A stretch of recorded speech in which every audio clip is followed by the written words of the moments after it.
Baik, shalom Bapak Ibu yang diberkati Tuhan. Kita jumpa Shalom. kembali dalam FF Osaka Filmon Wongso Fellowship obrolan santai keluarga Allah. Malam hari ini kita akan bersama-sama belajar firman Tuhan, eksposisi Wahyu 20 yang akan dibawakan oleh hambanya Pastor Doni Hermawanto dari Kupang. Selamat datang Pastor. Kita sudah berdoa tadi dan sekarang waktu saya serahkan kepada hambanya Pastor Doni Hermawanto. Silakan Pastor. Iya, shalom, selamat malam untuk semuanya. Malam. Dengar? Dengar. Baik.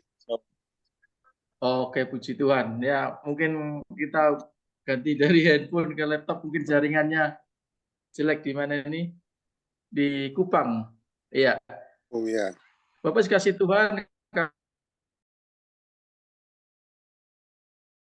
kalau ini yang ke-20 ya.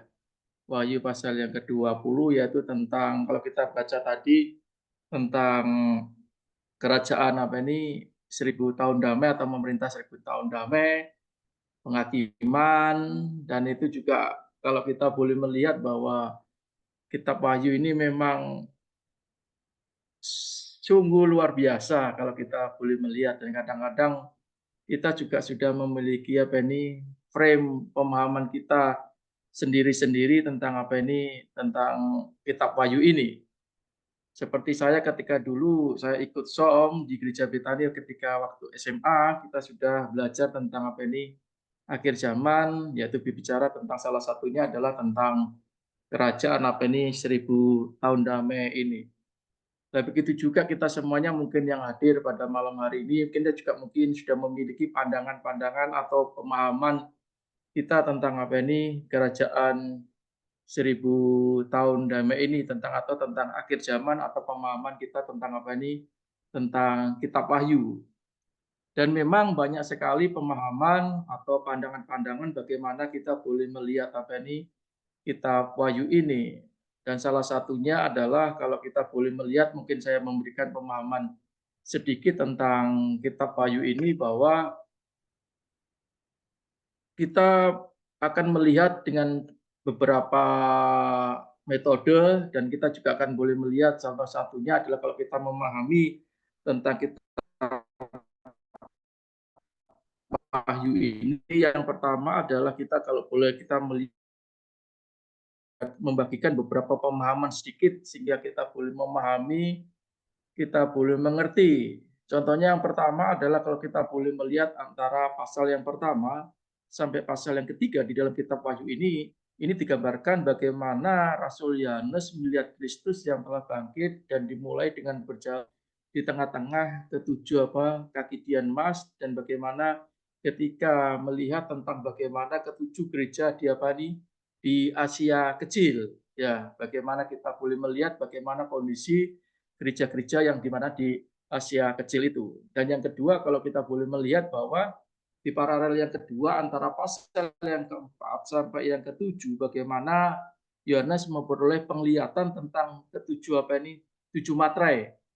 Ya, bagaimana Yohanes terangkat kerja menyaksikan Tuhan duduk di tahta yang berkilauan. Dan kita juga melihat di situ banyak sekali penggambaran Yesus, penyimbolan Yesus dengan menggunakan kata anak domba. Ya, banyak sekali teks di sini kita boleh melihat Yesus digambarkan sebagai anak domba Allah. Itu kalau kita boleh melihat paralel yang kedua.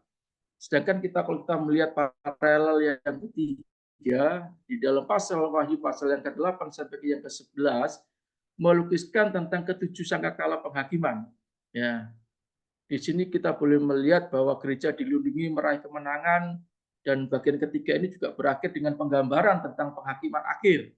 Kalau kita boleh melihat di dalam Wahyu pasal yang ke-11 ayat 18, dan semua bangsa telah mati, tetapi amarahmu telah datang dan saat bagi orang-orang mati untuk dihakimi dan untuk memberi upah kepada hamba-hambamu, nabi-nabi dan orang-orang kudus kepada mereka yang takut namamu. Ini kalau kita boleh melihat paralelisme di dalam pasal yang ke-8 sampai yang ke-11. Sedangkan kalau kita boleh melihat di dalam paralelisme pasal yang ke-12 sampai yang ke-14, diawali tentang penglihatan, tentang perempuan yang mengandung dan melahirkan seorang anak, sementara naga itu menanti untuk menelan anak itu apabila anak itu dilahirkan. Bagaimana ini menyimbolkan tentang penglihatan dengan jelas tentang kelahiran apa? Kelahiran Kristus, ya, kelahiran Kristus bagaimana yang akan digagalkan oleh si iblis itu. Sedangkan paralelisme yang kelima, yaitu di dalam pasal yang ke-15 sampai 16 ini, bagian ini menggambarkan ketujuh cawan murka Allah, yaitu penyingkapan murka Allah yang terakhir atas mereka yang tidak mau apa? Mau bertobat. Ya di situ dengan ada menggunakan kata Babel yang besar itu untuk memberikan cawan yang penuh dengan anggur kegeraman murkanya dan semua pulau hilang lenyap dan tidak ditemukan di gunung-gunung, ya kita lihat di dalam Wahyu pasal yang ke-16 ayat 19 sampai yang ke-20. Sedangkan paralel yang ke-6 yaitu pasal yang ke-17 sampai ke-19 melukiskan tentang kejatuhan Babel dan binatang itu adalah simbol bagi duniawi, gambaran kehidupan sekuler dan tanpa Allah, serta mereka adalah apa? Musuh Allah. Yaitu kalau kita boleh melihat tentang bagaimana penggambaran paralelisme pasal yang ke-17 sampai yang ke-19 melukiskan tentang kejatuhan apa? Kejatuhan Babel.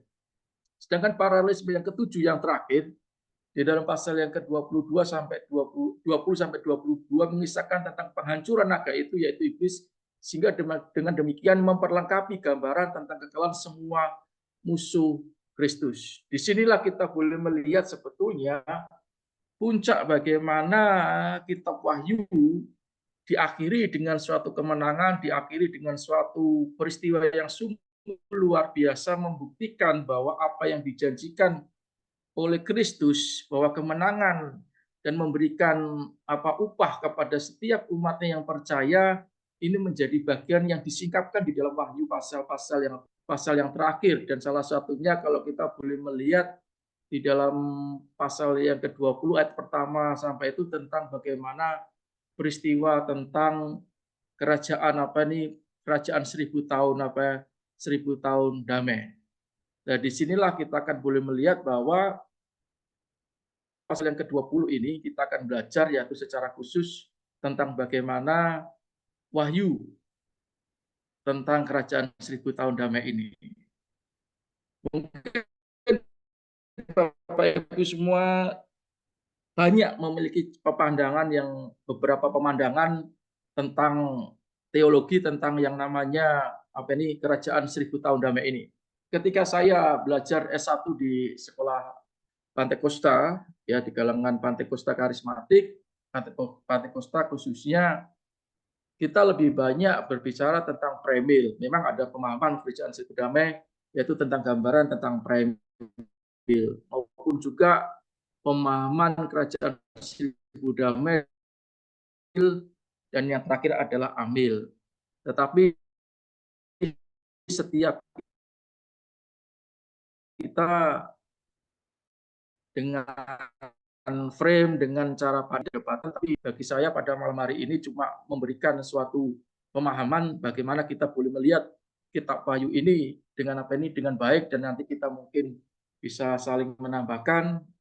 Kalau kita boleh melihat pertama di dalam ayat pertama, kita di dalam Wahyu pasal yang ke-20 ayat 1 sampai 6 ini kita akan bagi dua, yaitu yang pertama ayat yang pertama sampai yang ketiga itu menggambarkan tentang ikatnya iblis, dan ayat yang keempat sampai yang keenam tentang menggambarkan tentang pemerintahan selama 1000 tahun oleh Kristus dan para pengikutnya dan para umatnya. Nah, disinilah kita boleh melihat bahwa kerajaan 1000 damai, ya, ini menjadi penting bagi kita, bagi umat percaya.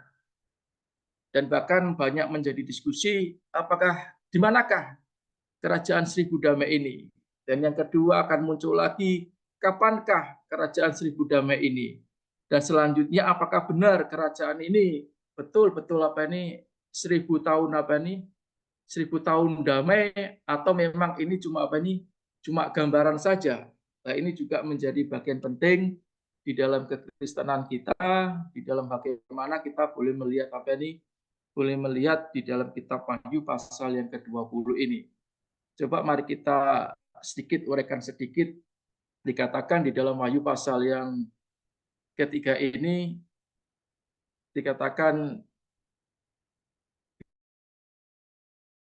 malaikat turun dari surga memegang anak kunci jurang maut dan suatu tanda besar, ya, menangkap naga si ular tua itu, ya iblis dan setan, dan ia mengikatnya 1000 tahun lamanya, lalu melemparkannya dalam jurang maut dan menutup jurang maut itu dan memeteraikannya di atasnya, supaya ia jangan lari menyesatkan bangsa-bangsa sebelum akhir daripada tahun itu.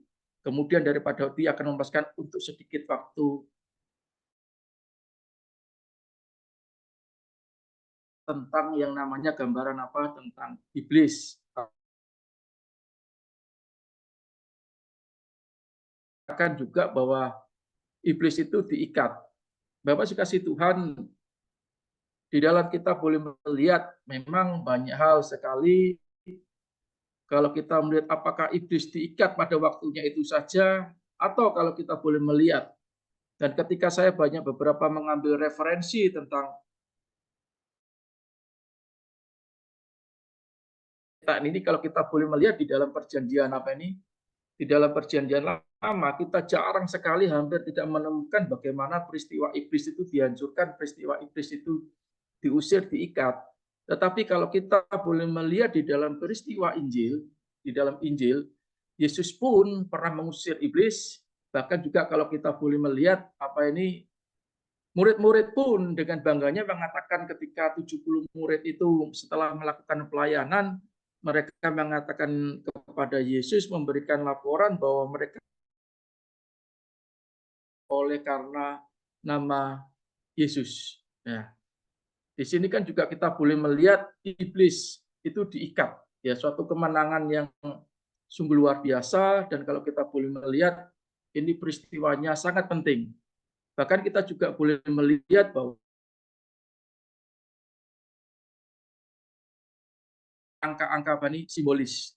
Termasuk kalau kita menjelaskan tentang angka 1000 ini, ya. 1000 ini dikatakan apakah 1000 ini memang angka 1000 yang artinya genap, atau dikatakan ada mengatakan 1000 itu adalah 10 pangkat apa ini, pangkat 3, dan kata angka 10 menunjukkan dari suatu peristiwa, waktu atau periode. Jadi kalau boleh dikatakan bahwa 1000 tahun damai ini adalah waktu yang genap, waktu yang pas, waktu yang sempurna, bagaimana kita boleh melihat bagaimana peristiwa iblis diikat, bagaimana peristiwa apa Yesus mengalami kemenangan bersama dengan para pengikutnya di dalam kerajaan apa ini 1000 tahun damai ini. Nah, memang kalau kita boleh melihat di dalam teks tadi bahwa kata kerajaan itu tidak muncul di dalam teks ini Wahyu tadi, tetapi dengan munculnya kata tata itu selalu berhubungan dengan pemerintahan, berhubungan dengan apa ini, dengan seseorang yang memerintah dan umat, itu sehingga kita di dalam teks bahasa Indonesia sering dikatakan tentang kerajaan apa nih, kerajaan 1000 apa nih, 1000 damai. Nah, ini juga menjadi penting bagi kita semuanya, bahwa ketika kita boleh melihat apa ini tentang ayat tadi, tentang apa ini Yesus diikat, ya kita boleh melihat contohnya, kita lihat di dalam Matius pasal yang ke-12 ayatnya 29, atau bagaimanakah orang dapat memasuki rumah orang yang kuat dan merampas harta bendanya apabila dia diikatnya dahulu orang kuat ini. Nah, hal-hal ini juga kata diikat, iblis diikat itu juga berhubungan kalau kita boleh melihat di dalam perjanjian baru. Ketika Yesus, peristiwa Yesus pelayanan dan Yesus naik ke surga dan Yesus bangkit dari antara orang mati, dikatakan di situ bahwa peristiwa 1000 damai ini karena iblis itu diikat. Karena sehingga tidak terjadi penyesatan, sehingga Injil itu boleh apa ini, boleh disebarkan dengan cara yang lebih luas, dengan kuasa yang lebih yang kita miliki, sehingga kita boleh melihat ada tugas dan amanat Yesus tentang pergilah jadikanlah semua bangsa karena kita memiliki apa? Memiliki kuasa. Ini ada implikasinya bagaimana dengan peristiwa ketika Yesus pelayanan memberikan kuasa kepada murid-muridnya, bahkan kita pun sekarang hari ini diberikan mandat agung untuk memberitakan Injil Kerajaan Allah sampai seluruh dunia. Ini membuktikan bahwa kuasa itu ada di dalam kehidupan kita oleh karena namanya, sehingga kita mampu dengan kuasa yang dimiliki oleh Yesus yang diberikan kepada kita, sehingga kita bisa memberikan apa? Pemberitaan Injil dengan apa? Kita apa nih?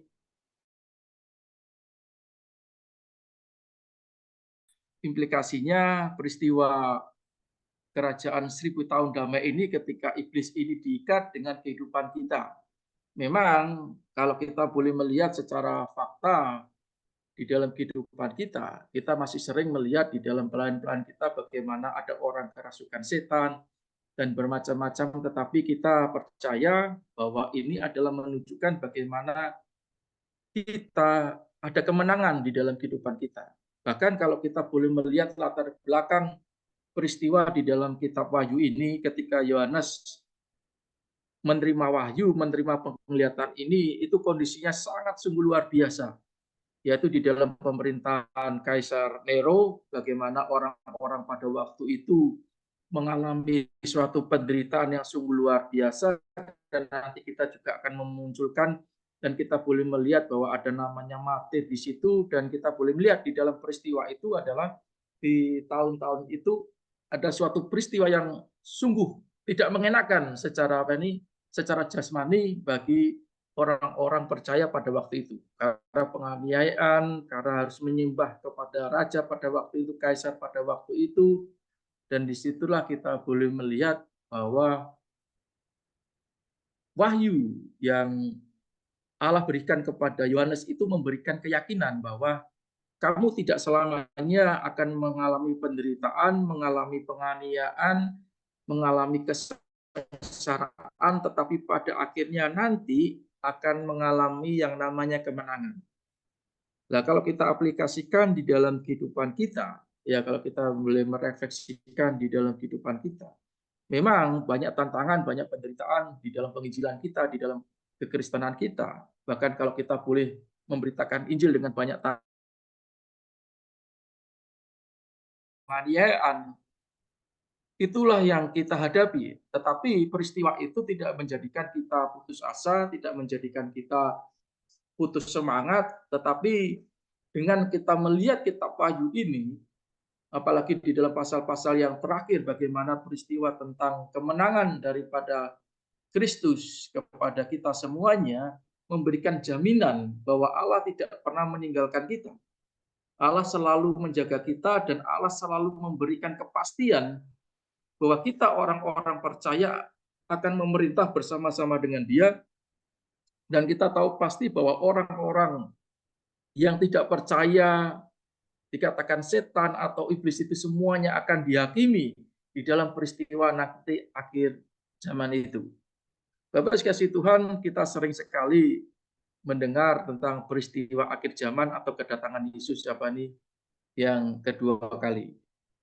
Memang banyak hal kalau kita boleh melihat di dalam Alkitab, di dalam PIB pun, tentang peristiwa akhir zaman.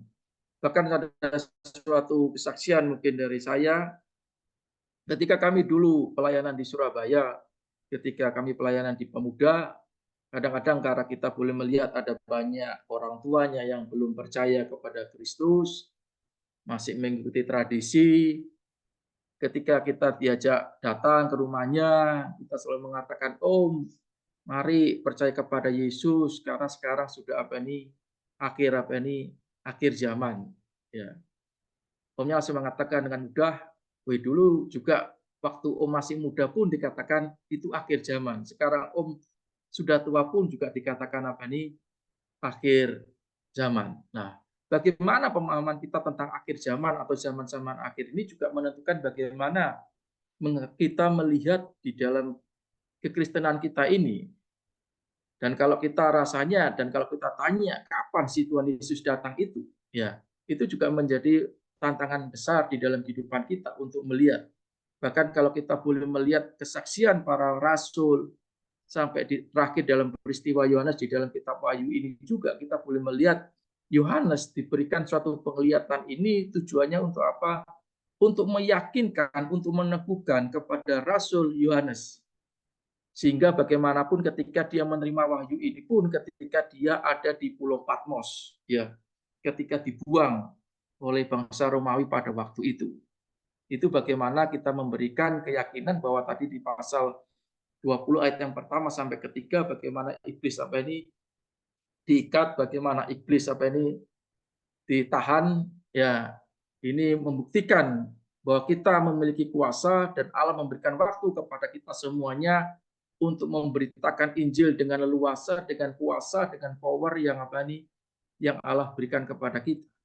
Dan mari kita menginjak di dalam ayat yang keempat sampai yang keenam dikatakan begini. Lalu aku melihat tahta dan orang-orang duduk di atasnya, kepada mereka diserahkan kuasa untuk menghakimi.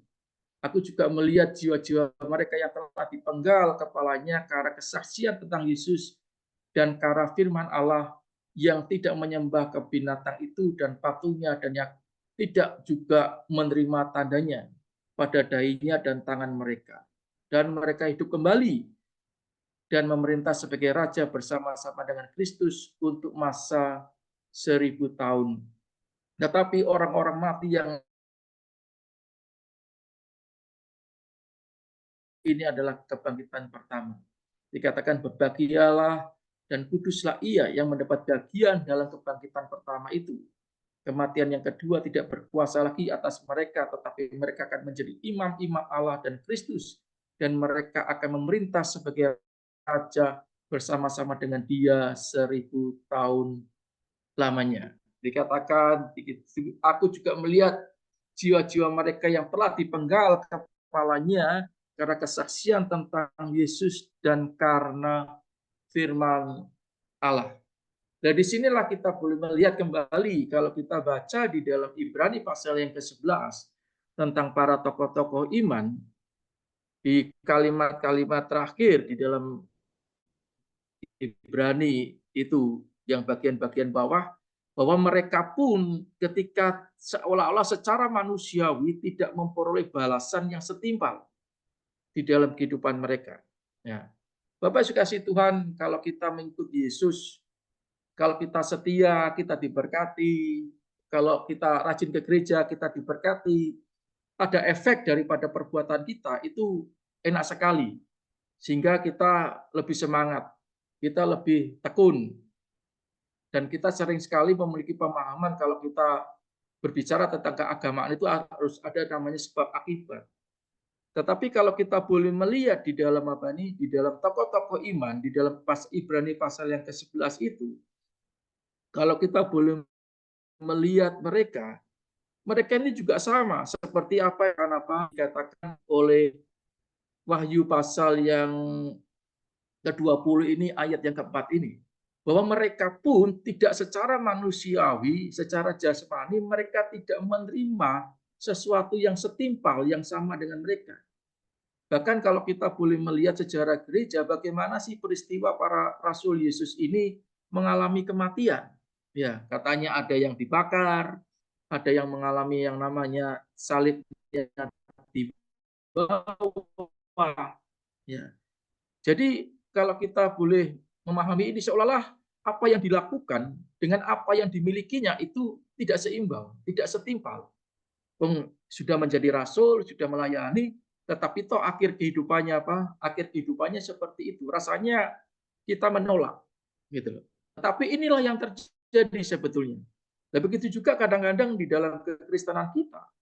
Kadang-kadang kita selalu kalau kita implikasikan di dalam kehidupan kita, kadang-kadang kita sering sekali ngomong sama Tuhan, kita tidak terima Tuhan, saya ini kurang apa?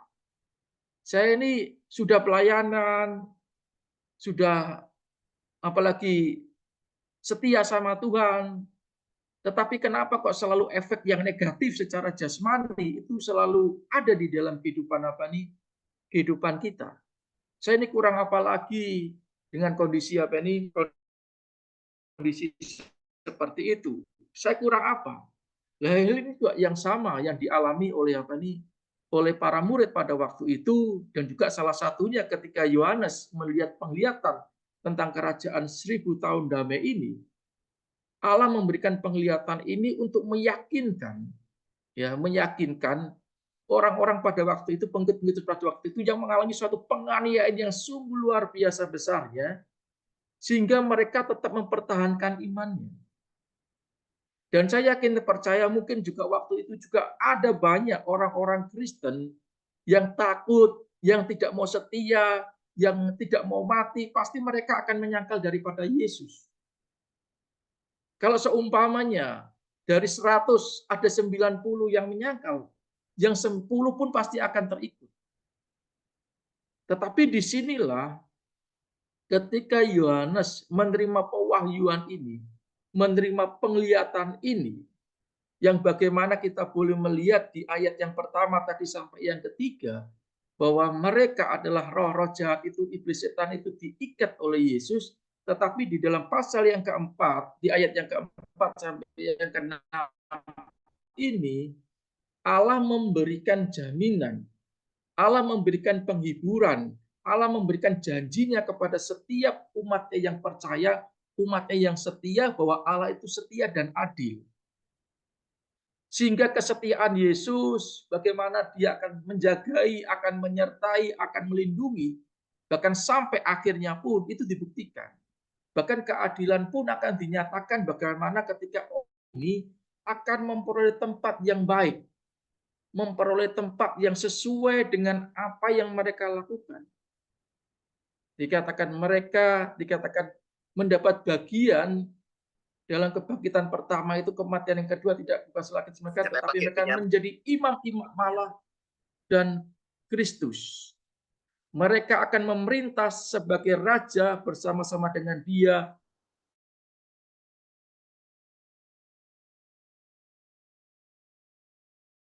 Dari Kristus, dan mereka akan memerintah sebagai raja bersama-sama dengan Dia 1000 tahun lamanya. Sungguh luar biasa janji Tuhan ini. Dan kita sungguh bangga juga kalau kita sampai nanti akhirnya hidup kita tetap mau setia, mau tetap beriman, mau tetap tidak menyangkal, dan kita tidak mau tunduk kepada si iblis itu. Dengan kondisi apapun kita tetap mau setia, karena janjinya adalah kita nanti akan memerintah bersama-sama dengan Allah, kita sebagai imam-imam Allah di dalam kerajaan 1000 tahun damai itu. Waktu yang komplit, waktu yang panjang, waktu yang tetap yang Allah berikan kepada kita. Sama seperti kalau kita boleh melihat ketika suatu peristiwa ketika Yesus bersama-sama dengan muridnya. Murid-muridnya salah melihat bagaimana bahwa Yesus hadir sebagai seorang Mesias.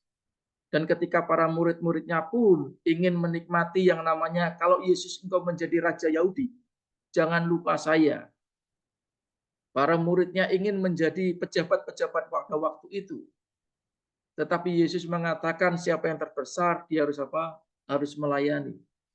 Dan begitu juga di dalam pemerintahan 1000 tahun damai ini.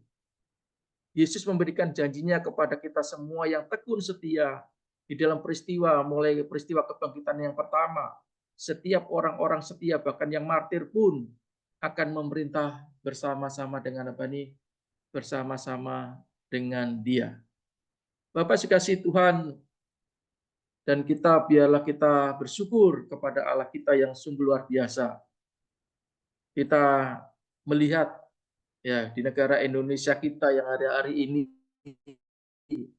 yang ingin rebutan masalah tahta, rebutan masalah kekuasaan yang dihubungkan Alkitab kita yang kita pelajari hari ini tentang pemerintahan apa ini, alim yang akan memerintah, bukan raja yang tidak adil, bukan raja yang tidak memberikan apa ini, raja yang menyatakan otoritasnya dengan keras, tetapi kita bersyukur bahwa kerajaan 1000 tahun damai itu kita diperintah, kita dipimpin oleh Raja kita yang agung, Raja yang damai, Raja Salem itu yang akan memberikan kedamaian di dalam kehidupan kita. Dan kita juga memperoleh janji bersama-sama dengan beliau. Dengan dia adalah dia memerintah bersama-sama dengan kita. Dan di situ juga akan boleh melihat keadilan yang dinyatakan. Bagaimana orang-orang yang setia, orang-orang yang mengalami penganiayaan, yang tidak menyangkal akan keimanannya, akan memerintah bersama-sama dengan apa? Bersama-sama dengan Kristus. Bapak kasih Tuhan, pada malam hari ini biarlah kita boleh melihat ya tentang bagaimana peristiwa kerajaan 1000 tahun damai ini, tetapi biarlah tidak mengurangi bagaimana kita boleh melihat tentang apa ini semuanya kita sebagai orang percaya tetap meyakini bahwa kita boleh melihat. Artinya dengan janji yang Tuhan berikan kepada kita melalui peristiwa kerajaan 1000 tahun damai ini menjadikan kita tetap setia, menjadikan kita tetap mau mengiring kepada Tuhan, menjadikan kita tetap mau melihat bahwa peristiwa akhir zaman itu menjadi bagian penting di dalam kehidupan kita. Dan di sini juga saya akan memberikan ada sedikitnya 3 alasan kenapa kerajaan 1000 tahun damai ini menjadi 1000 tahun damai ini menjadi penting bagi kita adalah milenium atau kerajaan 1000 tahun itu merupakan ganjaran bagi para martir. Ya. Para martir banyak mempertahankan akan imannya demi mengalami kematian, tetapi mereka juga mendapat upah. Dan di dalam kerajaan 1000 tahun damai ini juga menunjukkan kemenangan Kristus atas seluruh yang jahat di dalam dunia ini. Dan kita juga yang ketiga bahwa peristiwa kerajaan 1000 tahun damai ini juga mempertahankan pemerintahan Allah yang benar, yaitu sejarah penebusan itu ada di dalam kehidupan kita semuanya. Pemerintahan iblis telah berakhir, ia telah diikat. Kristus akan memerintah. Kemenangannya di atas kayu salib akan menjadi sempurna. Para martirnya akan mendapat ganjaran. Dan pemberontakan terhadap Allah akan berakhir. Inilah yang menjadi penting bagian di dalam kehidupan kita sebagai seorang percaya. Mungkin ini saja yang mungkin bisa sharingkan pada malam hari ini tentang peristiwa ini, tentang Wahyu di dalam Wahyu pasal yang ke-20, yaitu yang ayat yang pertama sampai yang ke-6 tentang pemerintahan 1000 tahun damai. Shalom, amin, Tuhan memberkati kita semuanya. Saya kembalikan kepada pimpinan atau host pada malam hari ini.